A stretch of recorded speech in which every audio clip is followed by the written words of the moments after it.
এবছর এসএসসি পরীক্ষায় যখন প্রথম আনত তল নিয়ে একটা প্রশ্ন আসছিল যে mu is equal to tan theta তথা নিশ্চল কোণ, এই প্রশ্নটা আসার পরে বিভিন্ন বোর্ডের এক্সামিনে মানে স্টুডেন্টরা তারা খুব হাউকাউ করলো, চিল্লাচিল্লি করলো অনলাইনে, হ্যাঁ এত কঠিন কোশ্চেন কেন দেবে, এটা কেন দেওয়া হলো, অথচ তাদের বোর্ডের বইয়ে এটা ছিল 90 বা 91 পেজে এই ফর্মুলাটা দেওয়া ছিল, সেখান থেকে প্রশ্ন আসছে।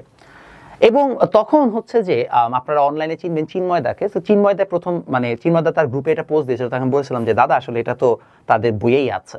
তখন আস্তে আস্তে তিনি যখন আমার সাথে কথা বলেন তখন বলতেন মমিত আমি তো দেখলাম যে ওদের তো আসলে দিন শেষে আমি যা দেখতেছি বইয়ের সেটা তো অনেক কন্টেন্টই দেওয়া আছে, তাহলে ওরা যখন ইন্টারমিডিয়েটে আসে তখন ওরা এমন ভাবে কেন বলে যে আসলে ওরা কিছুই মানে পড়ে না এগুলা, বা এই কন্টেন্টগুলো ওরা পারে না কেন। আমি তখন তাকে সিম্পলি বলি যে ভাই আমি আসলে গত কয়েক বছর ধরে 9-10 পড়ানোর পর একটা জিনিস বুঝছি, মেজরিটি স্টুডেন্টরা আসলে 9-10 দুর্বল বেসিক নিয়েই হচ্ছে ইন্টারে যায়। বাট প্রশ্ন হচ্ছে কেন, মানে 9-10 স্টুডেন্টদের বেসিক ওভারঅল দুর্বল কেন থাকবে? কারণ তারা সময় অনেক বেশি পায়, প্রায় 2 থেকে 2.5 বছর সময় পায়, মানে 2 বছর 1 মাসের মতো পায়। সো ফুল 2 ইয়ার্স 9-10 এই যে ছোট্ট যে পিচ্চি বইটা আছে দেখতে মোটা হলে আসলে কন্টেন্ট তো নাই, এই বইটা কিন্তু শেষ করা খুব একটা ব্যাপার না। তাহলে প্রশ্ন হচ্ছে আসলে তারা 2 বছর ধরে কেন বেসিক শিখতে পারবে না, কেন তারা বইয়ের প্রত্যেক লাইন খুঁটায় খুঁটায় পড়তে পারবে না? এটার পিছনে কারণটা কি, ওয়াই তাদের ওভারঅল বেসিকটা হচ্ছে যে দুর্বল থাকে?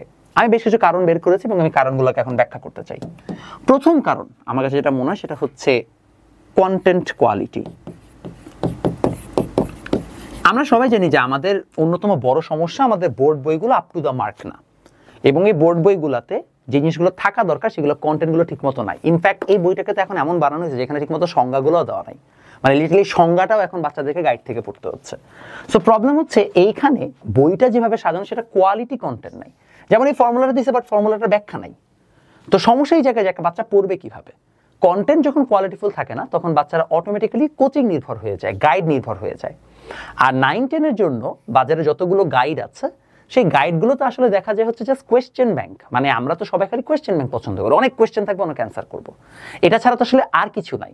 সো গাইডে খালি অনেক কোয়েশ্চেন দিয়ে রাখছে। প্রবলেম হচ্ছে ওকে থিওরি বোঝানোর মতো কন্টেন্টই নাই। সো ওকে যে কেউ থিওরি বুঝাবে যে ভাই আমাকে কেউ থিওরিটা বুঝাও, ওই থিওরি বোঝানোর মতো মানুষজন নাই, না থাকার কারণে ওদের আসলে কন্টেন্টটা ডেভেলপ করতেছে না, প্রথম প্রবলেম। সেকেন্ড হচ্ছে বোর্ড বুক। দেখেন ইন্টারে কিন্তু একটা ইস্যু আছে, ইন্টারে কিন্তু বোর্ড বই নাই, ইন্টারে কিন্তু মানে বোর্ড অনুমোদিত 6-7টা বই আছে। তার কারণে যেটা হয় যখন কেউ একজন হচ্ছে যে বোর্ড বইটা পড়ে, মানে একটা বই পড়ে, তখন সে একটা না তখন সে মাল্টিপল বই পড়তে বাধ্য হয়। তখন অ্যাটলিস্ট প্রত্যেক মধ্যে একটা কম্পিটিশন থাকে রাইটারদের মধ্যে যে না আমার বইটাই যেন বিক্রি হয়, আমার বইয়ে বেটার কিছু কন্টেন্ট দিতে হবে। তো অ্যাটলিস্ট কিছুর হলেও কন্টেন্ট বেটার করে, এমন না যে ইন্টারের কন্টেন্টও ভালো, এটা তোমার 2 দিন পরেই বুঝবা, বাট অ্যাটলিস্ট কিছুর চেষ্টা থাকে। এখানে তো বোর্ড বই একদম ফিক্সড, তাই দেখা যায় যে আসলে এই জায়গায় কেউ আর থিওরি নিয়ে কাজ করে না। যেমন আমি খুবই অবাক হয়েছিলাম যে আমি ফার্স্ট টাইম মনে হয়, ফার্স্ট টাইম না অবশ্যই আরো বই আছে বাজারে, বাট আমি এসএসসি ফিজিক্স কনসেপ্ট বুকটা যখন বের করেছি, এবং এটা কিন্তু বাই দ্য ওয়ে নতুন এডিশন আসছে, আপনারা যারা নিয়েছেন কয়েকটা কমপ্লেন ছিল আপনাদের, সেই সব কমপ্লেন হচ্ছে যে ফিক্স করে দিছি এখন। সো আপনাদের এইটা হচ্ছে যে আমি যখন ফার্স্ট টাইম বের করেছি প্রচুর মানুষজন এটা নিয়েছে এবং নিয়ে তারা খুব হ্যাপি, এবং তারা অনেকে বলেছে ভাই আমি ফার্স্ট টাইম থিওরিটা একটু বেটার হচ্ছে যে পড়ে বুঝা শিখতে পারছি। কেন এটা বললাম? বিকজ মেজরিটি মানুষজন আসলে থিওরি নিয়ে কাজ করে না। সো থিওরি নিয়ে আসলে বাজারে সেরকম কোনো বইটাই পাওয়া যাচ্ছিল না। যেমন আমার এই বইটা আমি লঞ্চ করেছি ফেব্রুয়ারিরও পরে, মানে ফেব্রুয়ারি লাস্টের দিকে, তার টেকনিক্যালি 3-3.5 মাস হয়েছে। 3.5 মাসের মধ্যে আমাদের এই বইটা অলরেডি 1500 কপি সেল হয়েছে, হুইচ ইজ হিউজ, মানে গিভেন হচ্ছে এটা ফার্স্ট টাইম আসছিল তখন। সো দেখা যাচ্ছে যে বাজারে এই টাইপের বইয়ের যে একটা সংকট আছে সেটা আমরা বেশ ভালোভাবে তখন আইডেন্টিফাই করতে পারছি। বোর্ড বইটা উপর ডিপেন্ডেন্ট, এবং বোর্ড বইয়ের কারণে দেখা যায় হচ্ছে যে একটাই বই, সো মানুষজন আর এটা নিয়ে খুব একটা মাথা ঘামায় না। আরেকটা বড় রিজন আছে, সেটা হচ্ছে ওভারঅল কালচার। দেখেন আমাদের আশেপাশে মানুষ কি ধরনের কালচারাল কথাবার্তা বলছে সেটা না ম্যাটার করে। সো 9-10 বাচ্চাদেরকে কালচারালি আমরা শিখাইছি জাস্ট যে ভাই তোমার মেইন টার্গেট A+ পাওয়া। এইচএসসি এর একটা স্টুডেন্টের কিন্তু মেইন টার্গেট A+ পাওয়া না, এইচএসসি একটা স্টুডেন্টের মেইন টার্গেট থাকে ওকে বুয়েট মেডিকেল ক্র্যাক করতে হবে। সো ও জানে যে ভাই আমি তো এইচএসসি তে A+ পাওয়ার জন্য নির্দিষ্ট কিছু টপিক পড়ে গেলেও হবে, বাট আমাকে বুয়েট মেডিকেল ক্র্যাক করতে গেলে তো আমি এগুলো করে পার পাবো না, আমাকে তো পুরোটা বুঝে পড়তে হবে, ডিটেইলে পড়তে হবে, এক্সট্রা পড়তে হবে।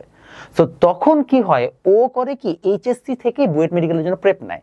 9-10 বাচ্চাদের একটা গ্রেটার গোল নাই, গ্রেটার কোনো গোল 9-10 বাচ্চাদের নাই। ইনফ্যাক্ট আমি যখন অফলাইনে বাচ্চাদেরকে পড়াচ্ছি 9-10, বা অনলাইনে যখন পড়াচ্ছে, আমার আল্লাহর রহমতে অনলাইনে ফিজিক্সের যে কোর্স এখানে 400 স্টুডেন্ট হয়ে গেছে, এটা রিমার্কেবল। অফলাইনেও আমার প্রায় হচ্ছে যে 9-10-এ প্রায় 100 থেকে 150 মতো বাচ্চা আমার কাছে পড়ে। সো এই যে আমি প্রায় 500 স্টুডেন্টের সাথে ডিল করতেছি অনলাইনে বা অফলাইনে মিলায়, এই 9-10-এ 500 জনের সাথে ডিল করে আমি একটা জিনিস বুঝছি, ওদেরকে না ভিশন দেখাইতে হয়েছে আমার ফার্স্টে। ইন্টারের বাচ্চাটাকে আমার এটা করতে হয় না। ইন্টার একটা বাচ্চা না একটা পড়ানোর আগে জিজ্ঞেস করে ভাইটা কি বুয়েটে আসবে, এটা বুয়েটে কত সালে আসছে। সো ওদের একটা টার্গেট আছে। 9-10-এর বাচ্চার টার্গেট নাই। ওর কথা যাবে আমি কোনো মতে সামনের পরীক্ষাটা পাস করতে চাই, তারপরে আমি এসএসসি পরীক্ষাটা পাস করতে চাই, টেস্টটা পাস করতে চাই, প্রি টেস্টটা পাস করতে চাই, এতটুকুই। ওকে গ্রেটার গোল দেখানো যায় না যে ভাই তুমি জিনিসটা পড়তেছো, এটা একটা সময় তোমাকে A+ এর বাইরেও কোনো কিছুতে হেল্প করবে, এই গ্রেটার গোলটা ওকে দেখানো যাচ্ছে না। এই কালচারাল ফিনোমিনাটা একটা বড় সমস্যা। সো 9-10-এর বাচ্চাদেরকে মোটিভেট করতে হবে, ওদের মধ্যে কালচারাল জিনিসটা ঢুকাইতে হবে আমাদের পড়ানোর সময়, বা গল্প করে হলেও, যে দেখেন আপনার এই পড়াটা এই জায়গায় কাজে লাগবে। ও যেন এটা নিয়ে কিউরিয়াস হয়, ও যেন আর একটু ডিটেল জানতে চায়, ও যেন কেন এই প্রশ্নটা করা শিখে। এবং এই জিনিসটা হচ্ছে আমাদের মধ্যে অন্যতম বড় একটা ল্যাকিংস আছে। নাম্বার 4 আমাকে যেটা মনে হয় সবচেয়ে বড় সমস্যা, ল্যাক অফ কোয়ালিটি টিচার্স। আমি এটা বেশ হেভিলি বলতে পারি, মেজরিটি কেসেসে 9-10-এ কোয়ালিটি টিচারদের খুব অভাব। যারা বেটার পড়ায়, যারা কোয়ালিটি টিচার, তারা সবাই হচ্ছে ইন্টার পড়ায়। 9-10-এ তারা খুব একটা ফোকাস না, কারণ ইন্টারে মার্কেট বড়, ইন্টারে পড়ানো যায় বেশি সময় ধরে, ইন্টারে বাচ্চারা হচ্ছে যে পড়ায় মজা পাওয়া যায় বেশি, বিকজ তাদেরকে অ্যাডমিশনের পড়ানো যায়। সো স্বাভাবিকভাবে সব ইন্টার পড়াই প্রেফার করে। 9-10-এর একটা বাচ্চাকে গড়ে তোলাও কঠিন, কারণ একটা ছোট বাচ্চা ও A+B² ফর্মুলা ভুল করে, ওরা পড়াইতে গেলেও বিরক্ত লাগে, মেজাজটা গরম লেগে যায়, মাঝে মধ্যে এমন ভুল করে মনে হয় একটা মাইন্ড দিই। বাট এই জিনিসটাই সমস্যা, যে এই যে ওদেরকে পড়ানোটা কঠিন, এই কারণে কোয়ালিটি টিচার ওদেরকে পড়ায়ও না। কোয়ালিটি টিচার না পড়ালে যেটা সমস্যা হয়, ও না এই ফর্মুলাটা অ্যাডবেস মুখস্থ করে। কোন একটা টিচার সাহস করে ওকে যে এই ফর্মুলাটা ডিরাইভেশন দেখাবে, এটা কেউ করতে চায় না। আমি নিজে আপনাকে অনেস্ট গল্প বলি, আমার অফলাইন ব্যাচে যখন আমি বল পড়াচ্ছিলাম, আমি উপাংশ পড়াবো কি পড়াবো না, এটা আমি কনফিউজ ছিলাম। বিকজ আমি চিন্তা করতেছি যে আমি বাচ্চাটাকে পড়াইতে যাবো, যদি উপাংশ না বুঝে, আমি পড়াইতে যে ও মাথার উপর দিয়ে গেলে পরে তো বলবো যে ভাই আমি বুঝি না, থাক আপনি বেশি কঠিন পড়ান, আমি যামোগা। এই জিনিসটা 9-10-এর বাচ্চাদের মধ্যে আছে, কারণ তারা কুইক রেজাল্ট চায়। ইন্টারের একটা বাচ্চা চিন্তা করে আমি এটা বুঝি না, আমার বুঝতে হবে, কারণ পরীক্ষায় আসছে, এটা বুয়েটে আসছে, আমার এটা বাড়াই লাগবে। আরো কথা হচ্ছে না ভাই আমি জাস্ট কোনো মতো এটা মুখস্থ করে ম্যাথটা পারে ফেলে পাল্লে দিতেছি, আমার এসএসসিতে এটা আসছে, ঠিক আছে ভাই অ্যান্সার কি, অ্যান্সার এটা না, ঠিক আছে। সো প্রবলেম হচ্ছে এই যে কোয়ালিটি একজন টিচারকে আসলে একটা জিনিস বোঝানোর জন্য যে পরিমাণ এফোর্ট দিতে হয়, এই এফোর্টটা দেওয়ার মতো টিচার আসলে অভাব আছে। এবং এই জিনিসটাতে আমার কাছে মনে হচ্ছে একটা বড় সমস্যা, যে 9-10-এর বাচ্চারা কেন হচ্ছে পিছায় থাকে তাদের কন্টেন্টে। আর last but not the least, সেটা হচ্ছে 9-10-এর যে ওভারঅল স্টুডেন্ট বেসটা আছে, এই স্টুডেন্ট বেসদের এতদিন পর্যন্ত আসলে তারা অনলাইনের ছোঁয়াটাই পায় নাই। অনলাইন প্ল্যাটফর্মস, আপনি এটা বিশ্বাস করতে চান বা না চান, বাংলাদেশে বর্তমানে অনলাইন প্ল্যাটফর্মগুলোর একটা বড় প্রভাব আছে। আমি নিজেও জানি 18-19 সালের দিকে টিচাররা যেভাবে পড়াইতো, অনলাইন আসার পরে যেহেতু কম্পিটিশন বেড়ে গেছে, একটা ছেলে যদি অফলাইনে পড়া ভালো না লাগে, ওর সাথে সাথে অনলাইন ব্যাচে শিফট করে ফেলবে, এই ভয়টা যখন টিচারদের মধ্যে ঢুকছে, তখন তারা নিজেদেরকে কঠিনভাবে আপগ্রেড করা শুরু করছে। আমি নিজেকে কঠিনভাবে আপগ্রেড করছি, বিকজ আমাকে যদি এখন অনলাইনের সাথে সার্ভাইভ করতে হয়, যেমন মনে করেন আমার অফলাইন ব্যাচে, আমি আপনাকে নাম ধরে বলি, আমি অফলাইনে যখন পড়াই, আমার একটা স্টুডেন্ট আমার কাছে অফলাইনে পড়ে, ও আমার সাথে একটা ACS এর কোর্সও কিনে রাখছে। এবং এটা ইন্টারে তো অনেক বেশি, 9-10-এও এটা শুরু হয়েছে। একটা বাচ্চা ACS এর কোর্স কিনে রাখছে কেন? ওর কথা হচ্ছে ভাই এমনও হইতে পারে যে আপনার কোনো একটা পড়া আমি বুঝি না, আমি ACS থেকে দেখে নিলাম, দেখে এরা ভালো পড়ায় কিনা। আবার এমনও হইতে পারে যে আচ্ছা ভাইয়া, কারণ অনলাইনে তো কোর্সের দাম কম, অফলাইনের দাম বেশি। সো দেখা যাচ্ছে যে এই যে একটা কম্পিটিশন শুরু হয়েছে, তাহলে আমাকে কিন্তু এখন টেকনিক্যালি ইনশিওর করতে হচ্ছে যে ACS এর লেকচারে থেকে আমার লেকচার ভালো হতে হবে, নাহলে তো আমার কাছে পড়বে না। আমাকে ওর থেকে 2টা ম্যাথ বেশি করাইতে হবে, আমার ওর থেকে 2টা কন্টেন্ট বেটার থিওরি আকারে বুঝাইতে হবে। কারণ যারা ভালো স্টুডেন্ট, এরা হচ্ছে যে ব্যাচের স্টুডেন্ট ফ্লোকে মেইনটেইন করে। একটা ভালো স্টুডেন্ট ব্যাচ থেকে চলে যাওয়া মানে ওর সাথে গ্রুপ ধরে 4-5 জন চলে যাবে। তাহলে আমাকে ইনশিওর করতে হবে ও যেন না যায়, এবং ও যেন না যায়, ওকে ভালো কোয়ালিটি কন্টেন্টই সার্ভ করতে হবে, যার উপায় নেই ওকে রাখার। এখন ভাই ও কম্পেয়ার করা শুরু করে। এই কম্প্যারিজনটা ইন্টারমিডিয়েটে অলরেডি 3-4 বছর ধরে চলতেছে বলে ওভারঅল ইন্টারমিডিয়েটে প্রত্যেকটা টিচারের কোয়ালিটি আপগ্রেড হয়েছে। 9-10-এ অনলাইন প্ল্যাটফর্মগুলো ঢুকছে মাত্র। So within the span of 3 to 4 years 9-10-এর বাচ্চারাও দেখা যাবে আস্তে আস্তে এই কোয়ালিটি কন্টেন্টটা পেয়ে যাবে, কারণ টিচাররা নিজে থেকে আপগ্রেড করতে বাধ্য হবে। যেই টিচার ভালো পড়ায় না, উনি আর মার্কসের ভয় দেখায় বাচ্চাদেরকে ধরে রাখতে পারবে না। কারণ দিন শেষে একটা গার্ডিয়ান যখন বুঝবে যে আচ্ছা ঠিক আছে আমার বাচ্চার শিক্ষা দরকার, শিখতেছে কোথায় ভালো, যদি দেখে অনলাইনে ভালো শিখতেছে অনলাইনে শিফট করে ফেলবে। এটা আস্তে আস্তে সামনে আরো বেশি বাড়বে এবং এজন্যই 9-10-এর যে ওভারঅল বাচ্চাদের বেসিকে দুর্বলতা আমি দেখতে পাই সেটা হয়তো বা within the span of 3 to 4 years fix হয়ে যাবে, বাট তার আগে এই জিনিসটা আমাদের থাকবেই। এই হচ্ছে যে আমার ওভারঅল ওপিনিয়ন। আমার কাছে মনে হয় যে কেন 9-10-এর বাচ্চাদের মধ্যে বেসিক দুর্বলতা আছে। আশা করি মানে বাচ্চারা যারা তোমরা ভিডিওটা দেখছো বা গার্ডিয়ান যারা দেখছেন তারা চেষ্টা করবেন হচ্ছে যে 9-10 থেকেই ওরা যেন জানে জিনিসটা শিখতে পারে, কেন এই উত্তরটা পায়। ম্যাথ করায় দেওয়া আসলে দিন শেষে ফিজিক্স বা কেমিস্ট্রি পড়ানোর বা ম্যাথ পড়ানোর মেইন কাহিনী না, থিওরি বুঝা একটা জিনিস কেন হলো ওরা যদি না জানে তাহলে আসলে 10টা ম্যাথ করে কোনো লাভ নেই।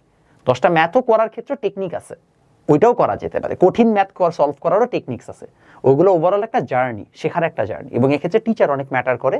চেষ্টা করেন হচ্ছে যে জন্য প্রপারলি টিচার অ্যাসেস করতে শিখতে, কন্টেন্টটাকে কম্প্যারিজন করতে শিখতে।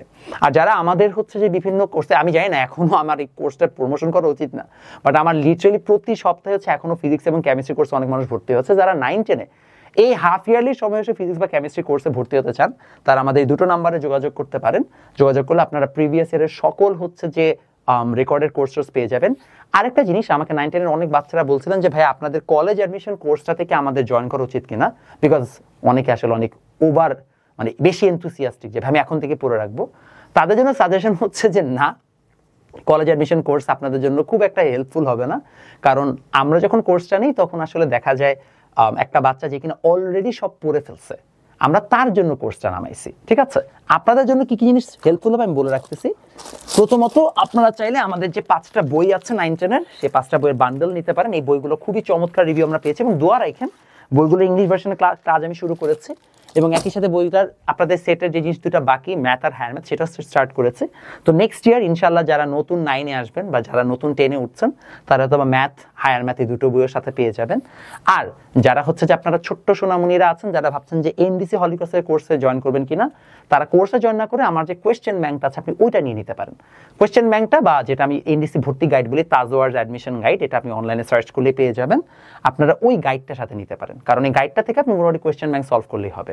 কোর্স আপনাদের জন্য খুব একটা ইম্পর্টেন্ট না, বাট যদি এমন কেউ থাকেন যে ভাই আমি অলরেডি পড়া সব শেষ, আমি এখন থেকে অ্যাডভান্স জিনিসগুলো জেনে রাখতে চাই, সে জয়েন হইতে পারেন, বাট আমি আসলে শিওর না আপনাকে কতটুকু হেল্প করবে। সো এই গেল হচ্ছে আমাদের ওভারঅল আইডিয়া। দেখা হবে আপনাদের সাথে নেক্সট ভিডিওতে।